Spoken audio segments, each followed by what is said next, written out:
Bismillahirrahmanirrahim. Assalamualaikum warahmatullahi wabarakatuh.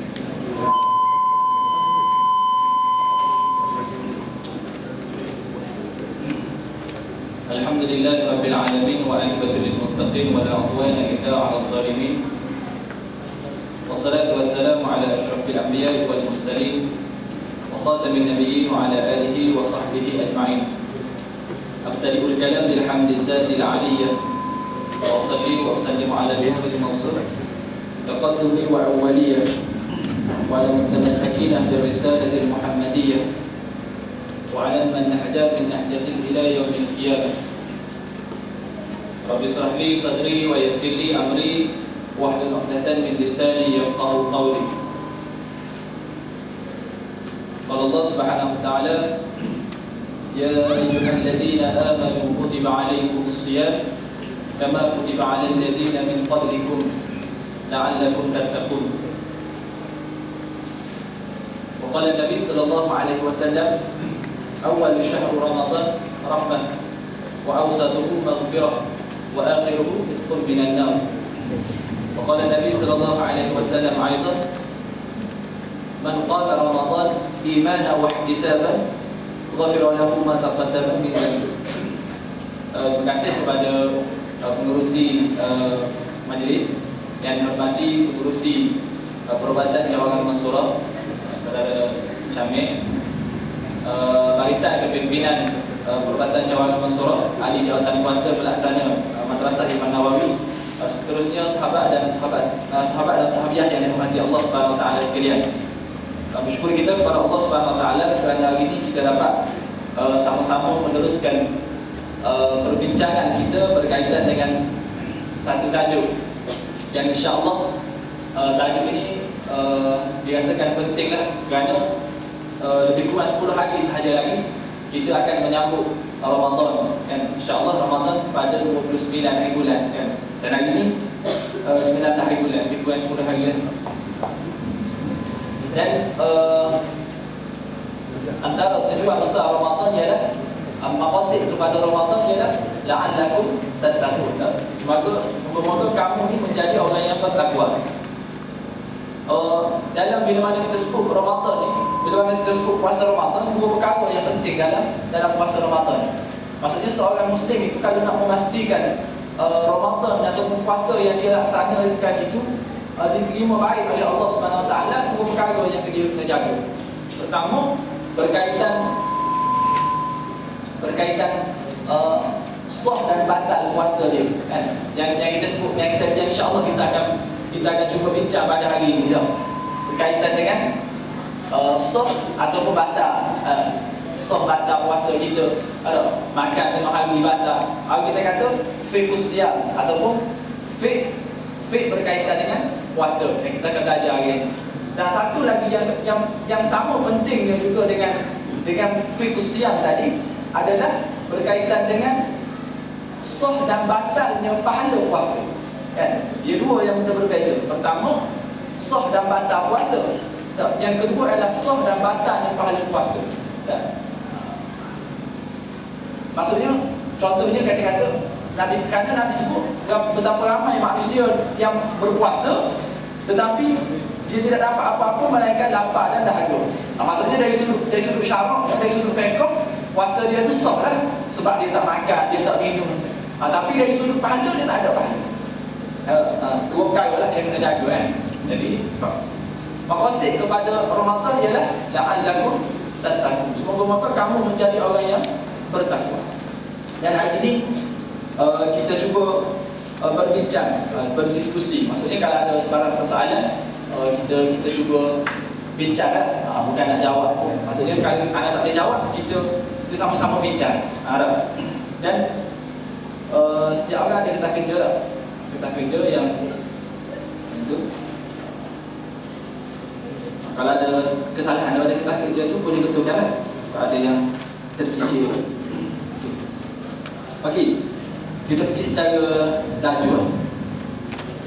Apakah yang dimaksudkan dengan puasa? Puasa dari sudut syarak adalah al-imsak.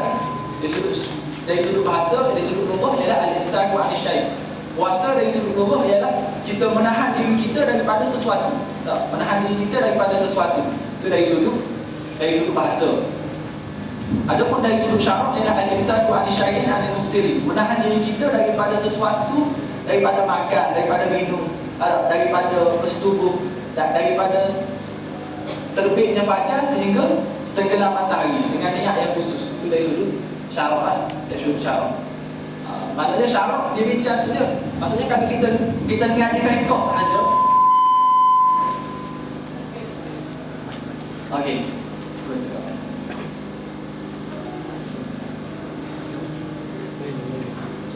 Okey. Maknanya kalau orang belajar fiqh sahaja, mata-mata fiqh sahaja. Senang je puasa ni. Kita jaga diri kita daripada makan minum, daripada terbit fajar hingga tenggelam matahari. Selesai puasa. Tapi bukan itu yang dimaksudkan dengan puasa. Itu dari sudut hukum puasa kita ni sah atau tidak.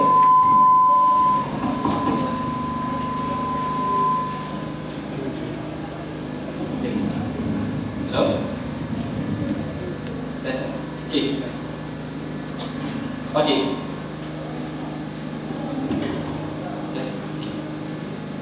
Itu dari sudut fiqh. Adapun dari sudut maqasid syarak, maqasid sebenar ialah puasa ialah la'allakum tattaqun. Semoga kita menjadi orang yang bertakwa. Tak.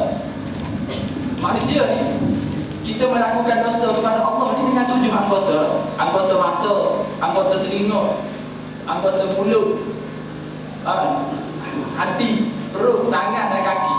Tiba-tiba bila masuk bulan Ramadan kita hanya jaga berkaitan perut saja kaitan perut saja, hati tak jaga, telinga tak jaga, mata tak jaga. Maka seolah-olah puasa kita tu hanya kita dapat satu enam. Kalau hari kita 1.6 5.1 pun malu dah. Alih awal. Okey, terus pada jenis puasa. Okey, jenis puasa yang pertama adalah puasa wajib. Puasa yang wajib. Puasa wajib ni ada tiga puasa wajib. Puasa yang pertama ialah puasa yang ditentukan oleh Allah. Iaitu kita kata puasa Ramadan. Itu puasa Ramadan itu puasa yang ditentukan oleh Allah. Dan puasa wajib yang kedua ialah puasa yang diwajibkan kerana sebab tertentu. Diwajibkan kerana sebab tertentu. Contohnya kifarah, kita bayar kifarah sumpah. Seorang yang bersumpah dengan nama Allah, kemudian dia tidak tunaikan sumpah dia tadi, maka ataupun dia melanggar sumpah dia tadi, maka dia kena bayar kifarah. Antaranya dia kena puasa 3 hari. Bagi orang yang dia bersumpah, wallahi pukul 4 aku sampai, pukul 5 dia sampai, maka dia kena bayar kifarah sumpah. Dia kena puasa 3 hari. Kan? Sebab dia bersumpah dengan wallahi. Kalau dia kata pukul 5 aku sampai, insya-Allah pukul 5, pukul 6 sampai, tak apa, tak kena bayar sumpah lagi. Tapi kalau dia kata wallah pukul 4 aku sampai, pukul 5 dia sampai, pukul 4.30 dia sampai, maka dia kena bayar kepada sumpah, dia kena puasa 3 hari. Itu puasa wajib tu, bukan puasa sunat. Puasa wajib. Ataupun seorang puasa dia zihar, seorang suami yang ziharkan isteri dia, ketika dia dapat zihar, maka dia kena bayar juga sumpah. Berapa lama sumpah zihar? Kifarah dia. Puasa berapa hari? 60 hari. Puasa kifarah zihar kena 60 hari. 60 hari berturut-turut. 59 batal, hari ke-59 batal kena pulang 1 balik. Okey, puasa yang ketiga yang wajib ialah puasa yang kita sendiri yang mewajibkan puasa itu. Itu dipanggil puasa zihar. Zihar kalau kita kata zihar puasa nazar. Zihar tadi puasa nazar. Nazar ni ialah puasa wajib hukum dia. Kalau kita puasa nazar, tiba-tiba kita batalkan puasa nazar kita, dosa juga. Tak, kita puasa nazar itu tiba-tiba kita kata nak buka ni tak ada sebab, saya saja. Maka hukumnya sama mengambil kita membatalkan puasa wajib dengan sengaja. Kita membatalkan puasa wajib dengan sengaja, hukumnya sama. Sebab puasa wajib hukumnya sama. Kita bernazar nak puasa 3 hari, maka kena buat. Nazar kena buat. Yang kedua adalah puasa sunat. Puasa sunat adalah puasa Senin Khamis. Itu puasa sunat. Yang ketiga adalah puasa yang haram. Puasa haram ni adalah puasa pada hari-hari. Ada tiga jenis puasa yang haram. Pertama, puasa pada 2 hari raya. 2 hari raya. Puasa 2 hari raya haram. Kita jangan alih sangat kan. Kita mengaji lebih sehingga hari raya pun kita nak puasa. Maka haram kan. Puasa hari raya. Hari Fitri atau hari Adha. Ataupun hari Yaumul Syak. Yaumul Syak ni ialah hari 30 Syaban. 30 Syaban. Nanti 30 Syaban ni hari Syak. Kita tengok anak bulan dia. Kita tengok anak bulan 29. Kalau dah kata nampak anak bulan, maka 30 Syaban tu dikira 1 Ramadan dah. Maka tak ada hari Syak. Maka tak ada Yaumul Syak tahun tu. Katalah tahun ni tengok anak bulan 29 Syaban. Tiba-tiba anak bulan tak nampak. Maka esok tu dikira 30 Syaban. Maka 30 Syaban itu dikira hari Yaumul Syak. Maka haram kita berpuasa masa tu. Dan yang haram juga ialah Yaumul Tashrik. Tashrik ni 3 hari selepas raya haji. 3 hari selepas hari raya haji lah, hari 11, 12, 13 Zulhijjah. Itu juga hari Tashrik, haram kita puasa. Kalau puasa masa tu haram. Bukan setakat tak dapat dosa, bukan setakat tak dapat pahala, dapat dosa. Dan yang keempat adalah puasa makruh, iaitu puasa sepanjang hari. Sepanjang tahun itu kita puasa makruh kan? Makruh. Ataupun sepanjang bulan kita puasa. Sebulan tu puasa straight. Tak boleh. Bulan Rajab pun jangan puasa straight. Ada juga kena tinggal. Bulan Syaban tu ataupun hadis yang kata Nabi bulan Syaban Nabi puasa straight tu. Ulama syarah hadis tu kata bukan Nabi puasa straight bulan Syaban. Tapi nak cerita bulan Syaban lah. Nabi banyak puasa pada bulan-bulan lain. Seolah-olah macam Nabi puasa straight. Tapi Nabi tak puasa straight. Nabi hanya puasa straight pada bulan Ramadan. Beza bulan lain dengan bulan Ramadan. Ada orang dulu-dulu dia puasa straight Rajab, Syaban, Ramadan. Tak boleh, makruh. Perbuatan dia tu makruh. Puasa dia tu dapat pahala sunat. Perbuatan dia tu makruh. Macam kita puasa hari Jumaat sahaja. Apa hukum kita puasa hari Jumaat sahaja? Dia tak boleh puasa hari Jumaat sahaja. Dia kena, kalau nak puasa hari Jumaat, dia kena comparekan dengan Khamis. Khamis Jumaat ataupun Jumaat Sabtu. Dia tak boleh Jumaat saja. Kalau puasa sunat, tak boleh di situ. Haram ke apa? Bukan haram, makruh. Puasa tadi tak dapat pahala sunat. Perbuatan kita yang puasa pada hari Sabtu Jumaat itu makruh. Kan? Perbuatan itu makruh. Puasa tu tak dapat sunat. Okey. Seterusnya ialah apa hukum orang Islam yang meninggalkan puasa? Hukumnya puasa ni dia wajib dengan ijma'. Siapa dia yang tidak berpuasa, maka fasidlah hukum dia. Fasid. Walaupun ada di sana pertanyaan ulama yang kata kalau seorang itu tidak puasa maka gugur Islam dia. Maksudnya dia telah keluar daripada Islam. Tetapi itu pendapat sebahagian kecil lah. Adapun jumhur ulama, orang yang meninggalkan puasa hukumnya adalah fasid. Fasid ni bukan fasid ni bukan benda kecil. Kalau dia ada anak dia nak kahwin, dia tak boleh jadi wali anak dia. Orang yang ayah dia tak kahwin, ayah dia tak puasa, kalau anak dia nak kahwin, dia tak boleh jadi wali. Sebab orang fasid tak boleh jadi wali. Tak kena anak dia yang sulung. Ayah ada. Kenapa ni wali abang yang jadi wali? Ayah ada. Kalau ayah dia tak puasa, tak boleh jadi wali. Sebab ayah dia fasid. Orang yang meninggalkan sembahyang adalah fasid. Kalau dia meninggalkan sembahyang, meninggalkan puasa sama. Meninggalkan amalan yang memang tidak ada khilaf di kalangan ulama. Tak kisahlah apa-apa amalan sahaja yang kita tinggal, yang amalan itu memang tidak ada khilaf. Puasa, zakat dan sebagainya. Tapi kalau kita menafikan kewajipan, kalau hukum kita menafikan kewajipan puasa, hukumnya murtad. Dia tak puasa. Lepas tu dia kata puasa apa? Sekarang ni orang dah tak puasa dah. Maksudnya dia menafikan kewajipan puasa itu, maka hukumnya seorang itu telah keluar daripada Islam. Dan seorang perempuan yang tidak menutup aurat, dia tidak menafikan kewajipan menutup aurat. Dia tak pakai tudung. Tapi dia tak kata tudung tu tak. Tapi kalau dia kata orang tak pakai dia tudung zaman sekarang ni, tudung ni tidak rasional. Orang tak pakai dia tudung. Tak. Maka dari sudut hukumnya dia telah terkeluar daripada Islam. Dia suruh akidah. Kerana dia menafikan kewajipannya secara umum. Okey. Dulu kepada syarat-syarat puasa. Syarat puasa yang pertama adalah Islam. Maksudnya kalau orang yang tidak Islam berpuasa, maka dia puasanya tidak diterima lah. Puasanya tidak diterima. Yang kedua ialah berakal. Syarat yang kedua ialah berakal. Maka tidak sah puasa orang yang gila dan tidak sah puasa kanak-kanak yang belum memayis. Kanak-kanak dia ada dua. Kanak-kanak yang pertama ialah kanak-kanak yang memayis dengan kanak-kanak yang belum memayis. Dia kedua-dua ni dia belum balik lah ke? Memayis dengan baru memayis ni, dia kedua-dua ni belum balik. Balik ni berapa? Umur 15 ataupun dia telah bermimpi itu balik. Tapi kanak-kanak yang belum memayis, maksudnya memayis ni dia tak boleh beza baik dan buruk. Bagi dia sama je baik dan buruk. Kita kata berapa tahun? 5 tahun contoh. Kanak-kanak yang 5 tahun berpuasa, maka puasanya tidak sah lagi dah. Kalau dia tak boleh beza baik dan buruk lagi. Tapi kalau kanak-kanak umur 7 tahun ataupun 8 tahun, dia tak balik lagi. Kan adik kita umur 7 tahun kan puasa, kan? Adik kita umur 7 tahun tinggal macam adik saya umur 7 tahun, 8 tahun. Tinggal 2 hari je Ramadan kan. Maksudnya sebulan Ramadan tu dia tinggal 2 hari je. Tapi ada kesah puasa dia. Maka puasanya sah. Puasanya sah. Sebab dia mumayyiz, dia ghairul balik tapi dia mumayyiz. Sebab tu syarat puasa dia tak ada balik. Kalau tengok hukum lain dia ada balik. Tapi syarat puasa dia tidak ada balik, cuma dia ada berakal. Jadi mudah sah puasa. Bebas daripada haid dan nifas. Orang perempuan yang datang haid dan nifas, maka dia tidak boleh berpuasa. Dan dia bayar lagi puasa awal.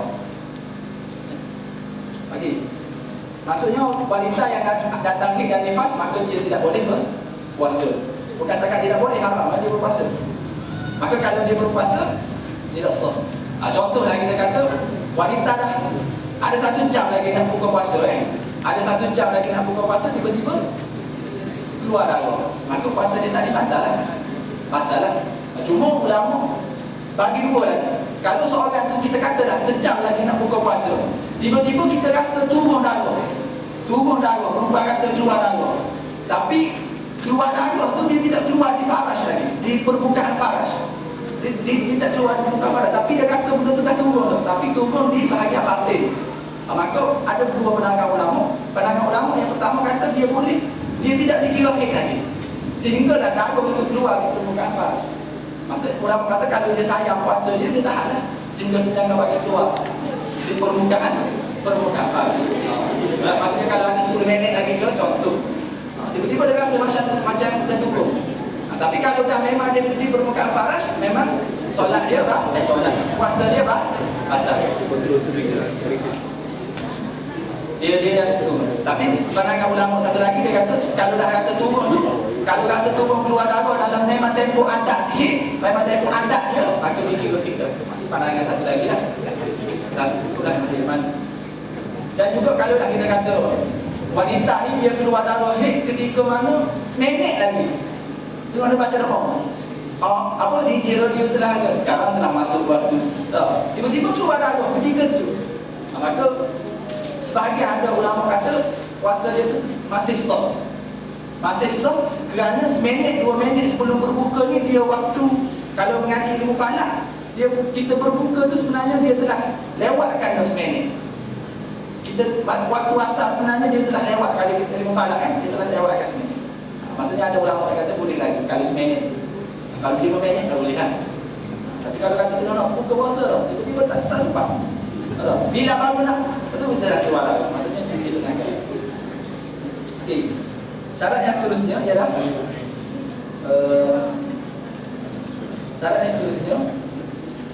puasa dilakukan pada hari-hari yang diharuskan puasa. Itu syarat sah puasa. Maksudnya kalau kita puasa hari tasyrik, hukumnya tidak sah.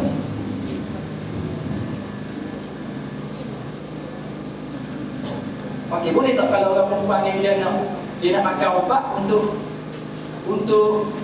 dia tak datang haid. Contohnya dia sayang untuk tinggalkan sebulan Ramadan ni, jadi dia makan ubat untuk haid dia tu datang lambat.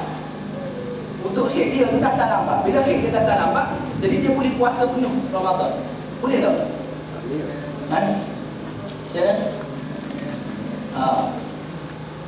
hukum ni dari sudut hukum fiqh boleh, harus. Dia tidak makruh dan tidak berdosa. Tapi dia punya syarat dia pertama kena izin suami, Dan kedua, tidak ada kesan sampingan dari sudut kesihatan. Dari sudut perubatan, kalau ada kesan perubatan tak boleh.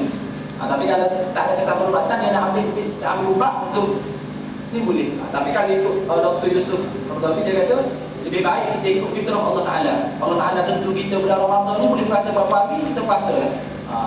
Tak payah, tak perlu adjust. Tapi kalau nak adjust boleh tak? Hukumnya harus. Macam kita nak pergi Mekah kalau perempuan nak buat haji, kita makan ubat untuk lewatkan atau percepatkan dia. Hukumnya boleh, harus. Okey, seterusnya puasa. Siapa yang wajib puasa? Tak apa orang yang orang yang telah balik. Orang yang telah balik ni dia wajib puasa. Ada pun orang yang tidak. Ada pun orang yang belum balik, macam budak tadi. Tapi kalau dia nak berpuasa, dia tak wajib puasa. Macam adik kita umur 9 tahun, umur 10 tahun, dia tak balik lagi. Kan? Dia nak berpuasa, dia tak wajib puasa. Tapi kalau dia puasa, puasa dia sah dan dapat pahala. Itu maksudnya syarat wajib. Apa? Yang wajib puasa adalah orang yang balik dan orang yang waras, orang yang berakal. Tidak ada keuzuran. Keuzurannya ada dua. Keuzuran yang menegah daripada puasa dan keuzuran yang mengharuskan berbuka.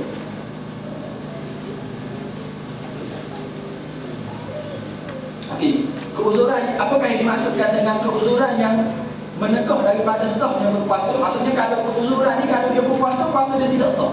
Pertama, wanita yang datang dan nifas tidak sah. Dan kedua, orang yang gila. Dan yang ketiga, orang yang pengsan sepanjang hari. Okey, maksudnya pukul 1 dia pengsan. Contohnya dia pengsan pukul 1. Dia sedang pukul 9 malam. Maka puasa dia tu tidak sah. Tapi kalau dia pengsan pukul 1, tiba-tiba pukul 4 dia sedar. Masa dia puasa dia masih sah. Dia sedar dalam mana tempoh puasa. Orang yang pengsan sepanjang hari, maka dia tidak sah puasa. Tapi kalau dah pukul 7 nak buka puasa, dia sedar masa tu, maka puasa dia sah.